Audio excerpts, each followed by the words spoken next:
going on, everybody? Day one, training camp, the 2024 season is here. And I, as every other Eagle fan, is as hyped as one can be. What is poppin', everybody? This is the Riding the Bench Eagles podcast, and let's just get into it, guys.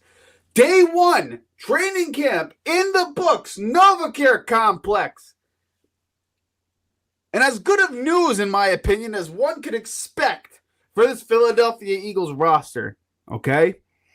OTAs was all about the defense, but again, if you've been a member of the show, I don't give a crap about OTAs. Training camp is where the money's made. And this training camp, at least on day one, and I know it's only one day, and I don't want to really, get too hyped about one day of practice here. But with a legit look, or as good of a look as you can get up to this point, the offense looked sharp. Jalen Hurts looked sharp. Saquon Barkley and Jalen Hurts on a read option looked sharp. The offense seized the day and shredded the defense. Now, if you're a skeptic of the Philadelphia Eagles, you're probably thinking, hey, this defense stinks anyways. It was the worst last season. Not much to tip your cap on in terms of shredding the defense. Yes, I agree with you. However, there's more athleticism on this defense, and with a new look offense from Kellen Moore, going from what was a very mundane and simplistic offense to run in terms of design with Nick Sirianni, to the nuanced offense that's Kellen Moore, to see Jalen Hurts go through the motions, process info, and make throws is a really nice sign to see. And from what reports say, the only incompletion that Jalen Hurts had was a drop pass by Devontae Smith. And I know during the regular season, that ain't going to happen. Devontae Smith don't drop passes. This is a really good sign if you're an Eagles fan. If this pace continues in which Jalen Hurts and this offense looks like a fluid machine, then the NFL season's going to look pretty damn promising for this roster. Now, I mentioned last episode that the relationship between Sirianni and Hurts is problematic in terms of them not being on the same page and being a work in progress. However, Jalen Hurts had a press conference earlier today that kind of squashed a lot of that, at least in my opinion. Now, whether you want to take that as a grain of salt or whatever you want, he showed confidence. He showed clarity. He looked refreshed. He looked like a different guy. He even sounded different. He sounded more sure of what this season is going to be going forward. And that, my friends, ladies and gentlemen, is a tremendous sign for Eagle fans for this coming year and years going into the future. This offense is the key to what this season can bring forward.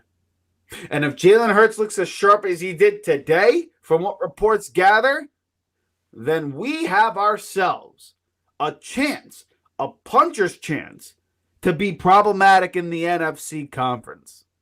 I'm excited for it, and I know damn well you're excited for it. So let's continue to talk about it. But before we get into all that, I got to introduce myself. This is, like I said, the Riding the Bench Eagles podcast. I'm Asif Badi. Please do us a favor. Shoot a thumbs up. Hit the subscribe button.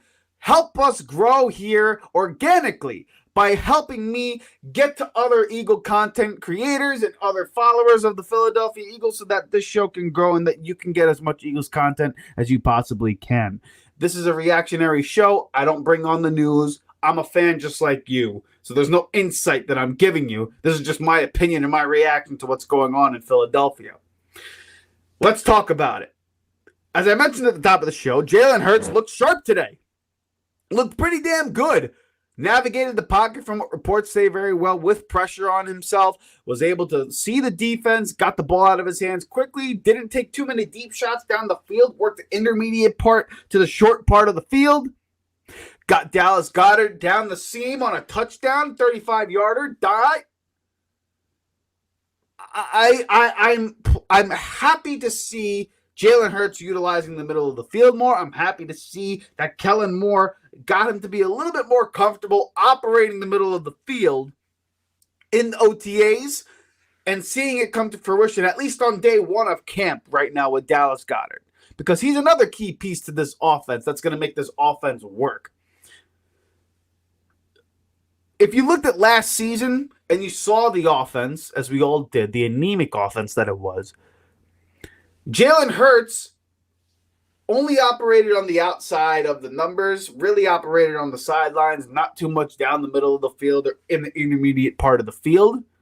And that was due to what Howard Cosell, the great film breakdown guy at Fox Sports, says that Jalen Hurts is not able to read the full field in one shot. And listen, people want to take that as an insult to Jalen Hurts. I just think that's the case for any young quarterback. Hell, it took Patrick Mahomes about 3 to 5 years of playing reps to be able to see the full field and get coverage down, right? So Jalen Hurts not being able to see the full field, it's not a knock on him. That's just the level that he's at. But what it shows is that you don't need to see the full field to be, one, an NFL quarterback, two, play one of the greatest games I've ever seen in the biggest game that he'll probably ever be in a Super Bowl. You don't need to see the full field. You just need to be able to cash in, right? Now, it's ideal if you could see the full field, etc., but you get my point.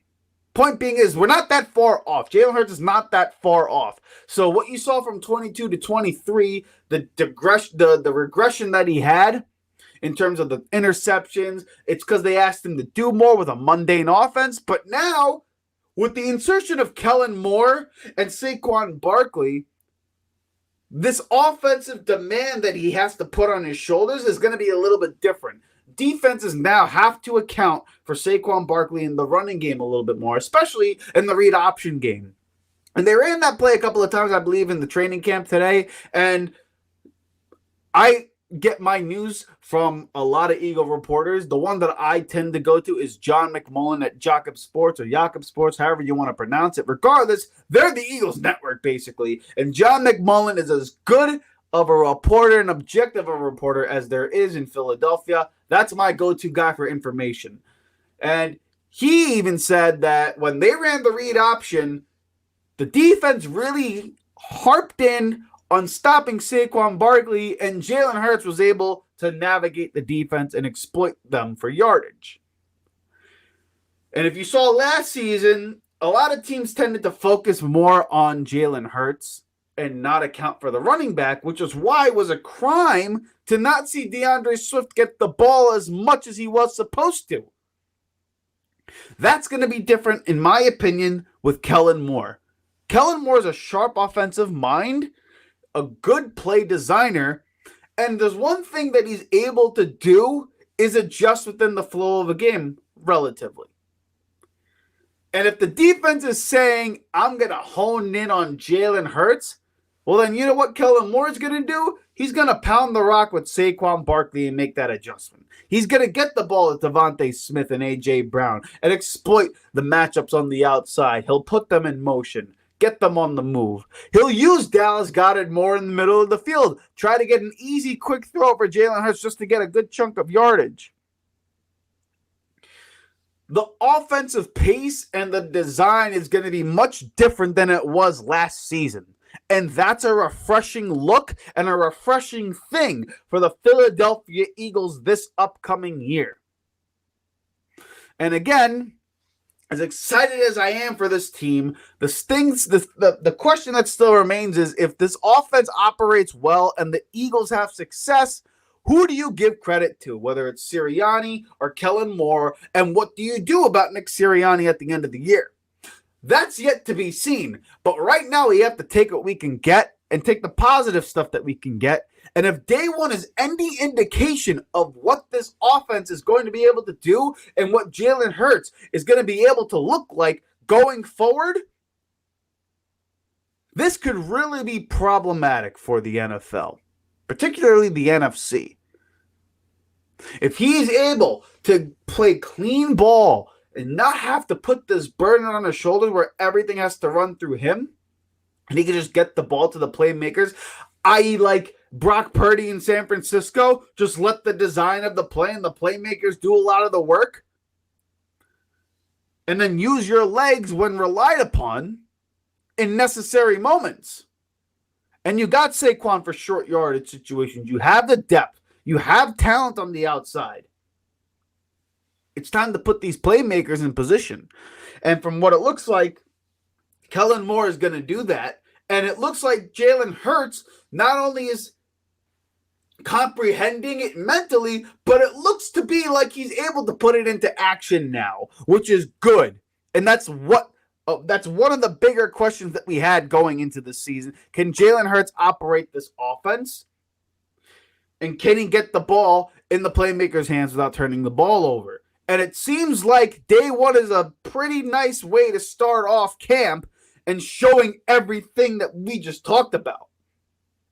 No turnovers. The only incompletion was a drop pass. Did not put the ball in harm's way. Had Saquon to rely upon. Was able to use his legs intermittently to exploit the defense. And then when all things were lined up, was able to hit Dallas Goedert for a pretty easy touchdown pass down the middle of the field. Something that he really didn't do a lot of last season.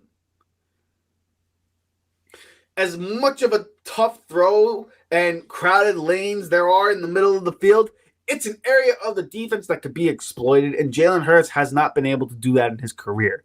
If Kellen Moore is able to get him to utilize the whole field, where every single player on the team can be used as a weapon, and you're not relegated to running floods or only running plays on the outside, this opens up so much more for this offense.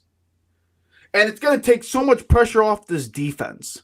Because then you know the offense can hang and can score. And then the defense can go ahead and get better week by week.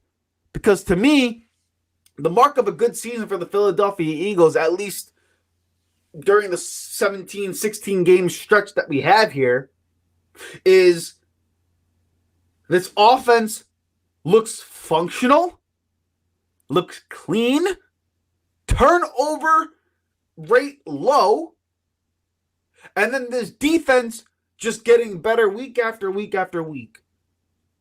I don't care so much about the yardage. I care more so about the points given up. If you're a bend but don't break type of defense and you start off poor, but as the season progresses, your players get better and more comfortable, or more, chemistry is developed, and by the time the postseason rolls around in January, you're an 11-win team, but you're hitting your stride, that's an ideal situation for Philadelphia.